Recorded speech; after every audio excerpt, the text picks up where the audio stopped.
សួស្តីនេះគឺជាទេសភាពពេលព្រឹកព្រលឹមក្រោយភ្លៀងហើយបងប្អូនចង់ញ៉ាំអីក៏បានដែរចង់ញ៉ាំនំបញ្ចុកចង់ញ៉ាំម្ហូបកំង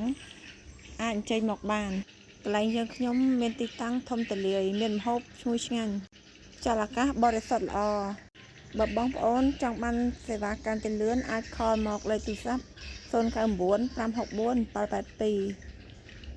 782ឬឆាតមកតាម Facebook នេះក៏បានដែរឬអាសយដ្ឋានចុះតាមផ្លូវសៀងហ៊ីផ្លូវទី1បាត់ស្ដាំចម្ងាយ100ម៉ែត្រពេលយើងជិះពីផ្លូវសៀងហ៊ីមកយើងឃើញផ្លូវទល់មុខកន្លែងហាត់ប្រាណហ្នឹងយើងបាត់ស្ដាំដៃមកចំនួន200ម៉ែត្រយើងនឹងឃើញហាងដូងតេហើយកន្លែងយើងមានចំណតនៅខាងក្នុង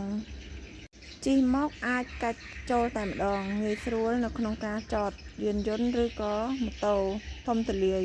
កុំភ្លេចថ្ងៃចុងសប្ដាហ៍បងប្អូនអាចនាំកូននាំមិត្តភ័ក្តិមកលេងក៏បានដែររីឡេកទាំងអស់គ្នា